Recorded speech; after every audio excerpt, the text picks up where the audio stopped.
Welcome back. Welcome to another episode of the Listen Man podcast. I'm so happy that you took a little time out of your day to join me today. It's the show that's for fans, by a fan. Episode 2. Oh, this is going to be a good episode. We're going to talk about the NFL Combine from the fans' perspective. Do you like it or do you not? And then we're also going to look at all of the major trades and all the free agent signings that have happened over the last few days. Just overall, how do we feel about them? How did your team do? This is the Listen Man podcast. As always, make sure that you hit that thumbs up. Make sure that you subscribe. Make sure that you like. Make sure that you follow. And as I always say, make sure that you share. Share with your friends. Share with your family. Share with people you don't like. If they like sports, make sure you share it. Let's go ahead and make the fans' voice the biggest voices that's out there. Listen, man. Episode 2. Let's go.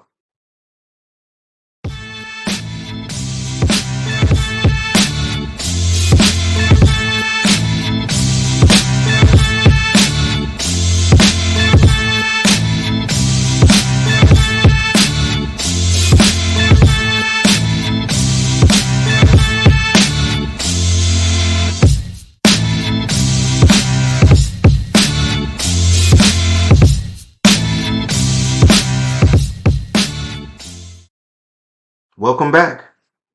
We made it to episode 2, the Listen Man podcast. I'm your host, Kevin, aka Kevy Kev, aka Big Kev, or as I always say, you can call me anything that sounds cool with a K. We're looking forward to a good show today. It's one that, to be honest with you, I kind of struggle with. Our first topic, the Combine. It's just one of those subjects that, honestly, as a fan, I really struggle with the idea of it being good for college players going to the pros or not. How can I describe the feeling that I get talking about the Combine? You remember the movie Major Payne? And the little boy ran up to him and gave him a hug. And in Major Payne, his face scrunched up. And he put the little boy in the headlock and he said, I don't like it. Make me feel all funny. That's how talking about the Combine makes me feel. Funny. Just like he said. Because in my mind, when it comes to the Combine, this is how I picture it in my mind as a fan. And then tell me if you agree. In my mind, I just see men on the field with whistles and stopwatches. And I just imagine conversations kind of going something like this.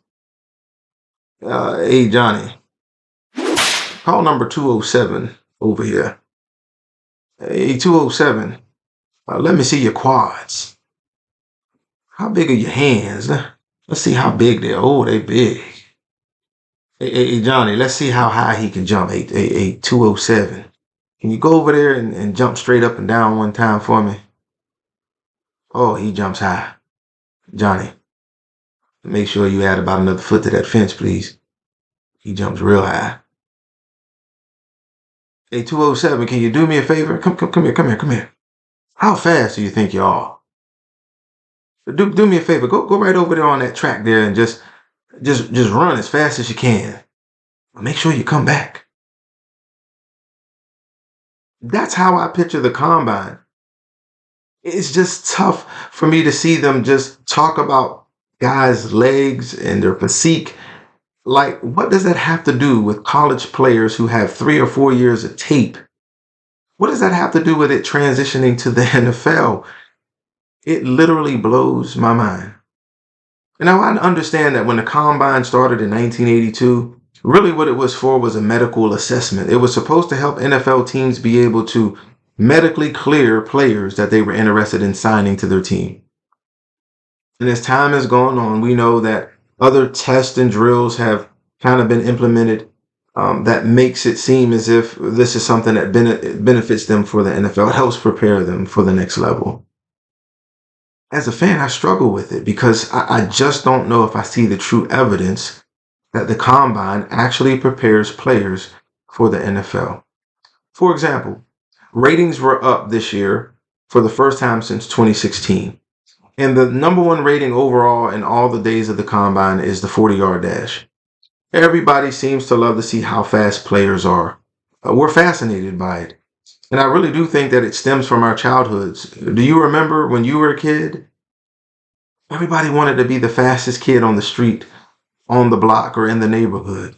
That was a badge of honor. So we would go out every single day just racing each other, any and everybody. If you were new to the neighborhood, you wanted to find out who the fastest was and you would challenge them to a race. So I could understand how the 40-yard dash is the most popular. But does it really help college players reach the next level and have success? I'm going to let you be the judge. I'm going to read some names off and you tell me who they are in your mind. And then we'll talk about two things that they have in common, okay? So do you remember Dree Archer? How about Taylor Mays? How about John Ross? How about Dwight Stone? Do any of those names ring a bell for you? Well, these were some of the fastest 40 times in the combine's history. All of them ran the low 4.2s. That's the one thing that they have in common.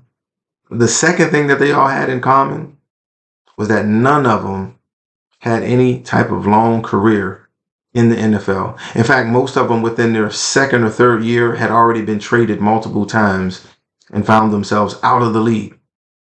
But at the combine, they had some of the fastest times and were some of the most talked about players in their combine. So does being fast help prepare them for the NFL? Does it actually help NFL teams? Well, let's look at something else. See if you know these names. Antonio Gates, Tyreek Hill, James Harrison, Wes Welker, Julian Edelman, Adam Thielen, Victor Cruz. Do you know these names? Yeah, some of them are Hall of Famers. Some of them have multiple Super Bowl. And all of them have many years, successful years in the NFL.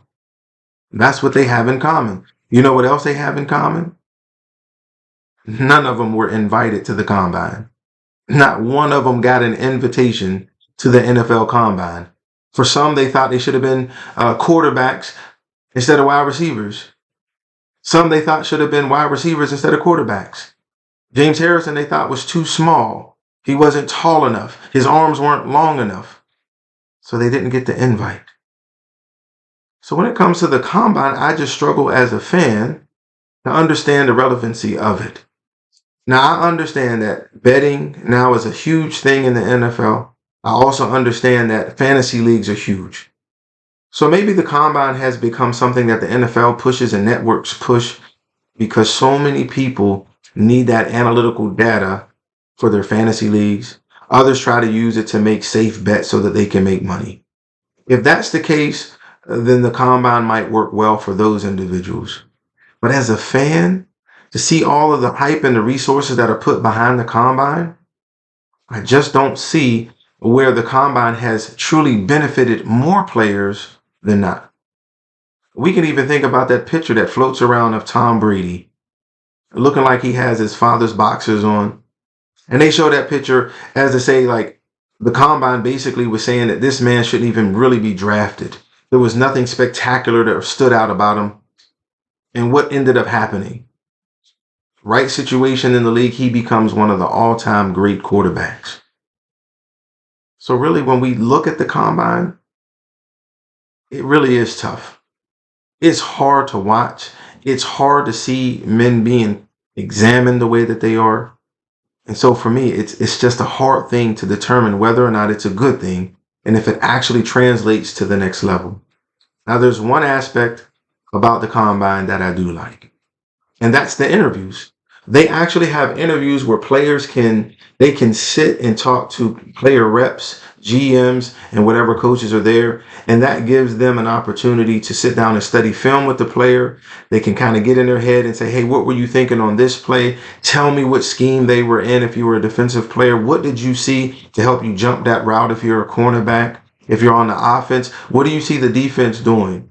Did you change your cadence before you call for the ball if you're a quarterback? These were some of the things that they would sit and look at to see if a person has a good memory. How do they retain information? Can they process it fast? Can they relay it? Then they can ask questions about how they fit in with their team. Those are good things that can be at the combine. But to me, as a fan, that's something that could be done more one-on-one. I would prefer to see the combine gone and perhaps have the players just go to the teams that are interested in them. For example, if I'm a player, I would prefer a team to call me on Tuesday and say, hey, we're going to fly you out to see us on Thursday. That's the best way to get the true assessment of a player. Instead of giving them 3 months to get with coaches who teach them what to say and how to say it, teams don't really get a true feel of a player that way. When they have somebody writing out scripts for them as to what to say and how to answer questions. If I'm a team, I would say on Tuesday, the plane will be there Thursday morning. Be on it. You're on our radar. And then we can sit down and we can do all of those things. And then I can begin to ask you questions. What do you like to do outside of football? If there were some question marks in college off the field, I can ask you about those issues. And if I get a lot of a lot of hesitation, then that's going to be a red flag for me. If I'm an owner, if I'm a GM, if I'm a coach, to say, hey, this person's not being 100% honest with me. Maybe we should hold back, even if we have some interest. That's the true way to measure a player instead of giving them time to prepare. So again, as a fan, I just feel like it's just another way for people to make money. We have all of these academies out there now that college players pay to help get them ready to run a fast 40 time, or to get them ready to lift reps of 125 or 250 how many times, or how high they can jump or how far they can jump. Those academies, to me, are just another way for people to monetize off of college athletes. So as a fan, I would say do away with the combine. Teams that are interested in a specific player, bring them to your facility, work them out, sit down and talk with them, have your staff ready to work up questions, film, whatever you need, and then make the best decision possible based on the body of work that they've given you. They've played for 3 or 4 years. You have 3 or 4 years of tape. You've obviously had scouts that were there on some of these players that have seen them in and out. Take that data and make the best choice possible. Could you imagine us having a resume and going in for a job, and they look at it and say, I see at your previous job, they had you putting together small buildings. I need you to go and put one together right now for me, even if it has nothing to do with this job that you're applying for. Could you imagine it? We would say it's right there on our resume, and you can call my previous boss and he'll tell you what I did. He'll sign off on the fact that I actually did those things and I did those things well. That's what the tape is for college. So how do you feel about the combine? Let me hear. Send me some comments. Let's talk about it. Maybe on the next show, I'll take some of the comments and discuss them. Are you for it? Are you against it? If so, tell me why. And in the words of Forrest Gump, when it comes to the combine, that's all I have to say about that. Now our next subject, I'm excited for. And that's the NFL trade and free agency frenzy that began happening last week and through the weekend. Man, this is like the most exciting time for us as fans, isn't it? We kind of get to put the season behind us. If our team wasn't in the Super Bowl or didn't win it, we kind of get to put that season behind us, and we get to look forward to things that our teams may do to improve. And man, there was a lot going on, wasn't it? So let's just take a few minutes and we're going to highlight some of the key trades, and then we'll do a small grade. Nothing major, but just from a fan's perspective, let's just talk about some of the trades that went down and see how they may impact divisions, teams, AFC, NFC. It's exciting. So to begin with, let's talk about Kirk Cousins going to the Atlanta Falcons. Now that's the one that made the big splash because Kirk Cousins has been kind of an anomaly, hasn't he? He was in Washington for a while. Couldn't really get them over the hump. They kept franchise tagging him. He just kept getting paid and got paid and got paid and got paid. Went to Minnesota, got paid. And I like Kirk Cousins. I really do. I've seen him on some of the documentaries about the quarterbacks. He seems like a really nice man, down to earth, works hard, really loves football. He's just one of those guys that I just don't know if he's worth over $100 million when you start talking about playoffs and winning games. Multiple times he's had a top team and they went out in the first round against lesser competition. He didn't play the very best that he could have. I just kind of question that when it comes to giving him that kind of money. But that's the way the markets go now. If you're a top tier quarterback, you're going to get that money regardless. His body of work does prove that he is a good quarterback. And a lot of people were saying that this year could have potentially been his best season ever. He would have been possibly the MVP of the league based on his trajectory if he didn't get hurt. For me, that kind of gives me a little cause to pause only because it reminds me a lot of Carson Wentz. Remember that? He was having the same type of season, and sadly he got hurt, and he never was the same after that. Now, I hope the best for Kirk Cousins. I don't want to see any player not be able to live up to their potential because of injury. So I'm hoping that things work well for him. Atlanta has a young core. Some talented players, first rounders, a really good, solid defense, and some great skill positions. So maybe bringing in a veteran quarterback in that same scheme, that same system that he's familiar with is kind of plug and play. Maybe he'll be a good fit. Atlanta's in a division that's very winnable, even though Tampa Bay is really, really tough. And they re-signed Baker. They kept some pieces as well. They added some pieces. So that'll be a little bit of a challenge too. But Atlanta could be right there for the NFC South. So that trade is going to be very much so interesting. Another one is Derrick Henry.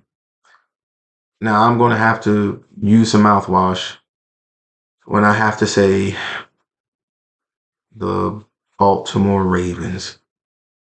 As you know, I'm a Pittsburgh Steelers fan. I'm a Pittsburgh native. So even uttering those words literally gives me a bad taste in my mouth. But I've got to give credit where credit is due. This was a huge pickup for the Baltimore Ravens. Adding King Henry with that bruising style that through 3 quarters, by the 4th quarter, nobody wants to tackle you anymore, is going to be huge. With Lamar Jackson's ability to kind of zig and zag, now you have this power runner, north and south. It's going to open up things for the wide receivers if they can re-sign OBJ, if they can re-sign some of the other wide receivers or some free agents that might still be out there, some veterans on the minimum.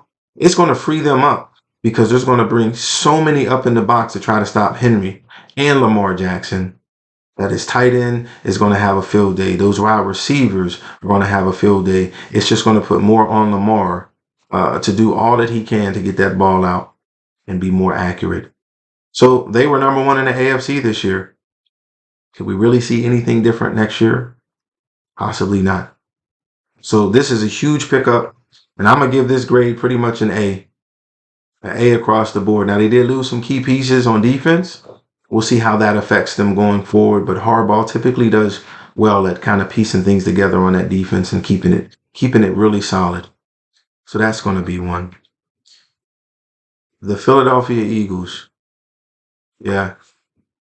The Philadelphia Eagles, to me, had the best free agency signings in the whole league. To me, adding Saquon Barkley was a huge, huge pickup. If he can stay healthy, to give Hurts a bona fide running back that he not only can run the ball and be a workhorse, but he gives you that Christian McCaffrey kind of threat where he can run routes, he can run screens, he can do so much in the backfield that it's going to open up things for A.J. Brown, for the tight end. They're solidifying their offense and even adding pieces on the Eagles defense has Kelsey saying he's contemplating coming out of retirement. Even if he's joking about it, he's highlighting how well they've done on his trade and free agent period. So I have to admit, my boy K, he's probably happy right now as an Eagles fan. And I'm going to tell you, to be honest, it's going to be an A+. And I'm going to rank some of these in just a second. And then, of course, being a Steelers fan, we have Russell Wilson, who the Steelers picked up. Now, a lot of people have been asking me, hey, Kev, man, how do you feel about having Russ as a Steelers fan? To be honest with you, when they were talking about it earlier in the week, I was on the fence. I like Russ. I wish we could have got him about 4 or 5 years ago, or at least before he went to Denver a few years back. I just don't know about where his mindset is right now, what Denver did to him. And more importantly, our problem as Steelers is we keep getting situations to where we're not prepared for the future. We did it with Ben. We never prepared a backup to ascend when Ben started declining. And we got stuck with Ben a few years longer than what we should have. And then after he retired, we really had no plan. So we ended up with quarterbacks plug and play, plug and play, plug and play, and it never really worked out. Then we draft Pickett, and now we have Russell Wilson coming in. Pickett wants to leave, which as a Steeler fan, that's not how we do things. That's not how we roll at all. So if he wants to leave, man, let him go. If you're afraid of a little competition, then we don't want you there. That's just the fact. And I like Pickens. I was hoping for big things from him. But if you're ready to break out because they're bringing Russell Wilson in, then that just shows me what you're made of, that you're not willing to fight for your spot. Because it wasn't a guarantee that Russ was going to start. Have a good camp, a good preseason. Who knows? You still could have been a starter. My issue with Russell Wilson being in Pittsburgh is simply this. If Russ balls out, if he cooks, as they said in Seattle, and we do well and we go far in the playoffs, maybe even make a Super Bowl, we're not going to be able to keep him. He's going to want big money that the Steelers are not going to pay him in his late 30s going forward. So we're going to be stuck again next year looking for another quarterback to replace him. If he stinks up the joint, we don't have Kenny Pickett here to back us up to at least put somebody in to see what's going to happen for the future. So now it's in Russ we trust fully because we don't have anything else. So as a Steeler fan, it's a little bit frustrating. Now, the key pickups that we did pick up on defense, shoring that up, Queen and those guys, the cornerbacks that we picked, man, I'm excited about it. I just want for once in a long time for our offense and defense to be on the same page. The Steelers, to me, are like a seesaw. When our defense is balling out, our offense is down. And then we think a number of those years when Ben was there and Antonio Brown and those guys and our offense was putting up 30 plus, our defense couldn't stop anything. I just want us to get here. If we can get here, we're back in the Super Bowl. So I'm going to have to give it to my boy K. If I was to rank the trade deadlines, I'm going to have to say the winner is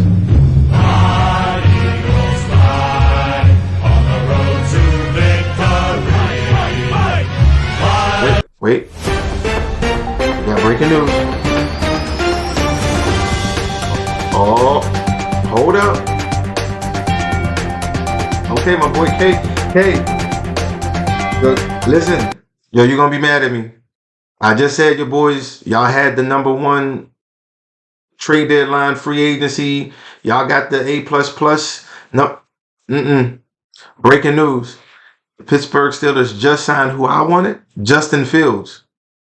So now I'm going to give my Steelers, I might sound biased, and you know what, Kay? I don't care. We have Justin Fields. That's who I wanted all along. I wanted somebody long-term with the weapons that we have, that's mobile, that can move, that can sling the football, who's going to want to prove everybody in Chicago wrong about him. That's who I wanted. So I'm good now. Russ can play. Justin can back him up unless Russ starts stinking, and then we put him in. But long-term, to be able to have Justin Fields, I'm good. So guess what? The Steelers have the number one spot right now in free agency.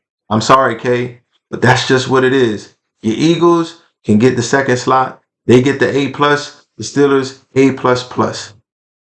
That's NFL free agency frenzy. How did your team do? Leave me some comments. Tell me what your team did. Did you like what they did? Are you happy about what they've done? Are you not happy about what they've done? Let's talk about it. Maybe we'll come back to it on the next episode or two and we'll get a chance to discuss it further. There's going to be so many more moves taking place in the NFL. It's just exciting times. So as always, man, thank you guys for taking time out of your busy day to join. Another episode down. I hope you liked it. I hope you enjoyed it. I hope it made sense. As always, like it, subscribe, follow, and more importantly, as I always say, please share. Please support your boy. It would mean so much to me. Let's make the fans' voices the loudest voices that are out there. And let's look forward to the next episode. Next episode, oh, this is going to be a good one, y'all. You're going to want to tune into this one. We're going to talk about GOATs. Who's the GOAT? In the NBA, is it LeBron or is it Mike? In the NFL, who is truly the GOAT of quarterbacks? Let's talk about it from a fan's perspective. Listen, man, these topics are only going to get better and better. So hang in there with me. Hopefully I'll get better and better as well. Thank you. I hope you guys have a great rest of your week. Keep smiling. Don't let nobody take that shine away from you. And let's make the fans' voice again the loudest that's out there. Let's go.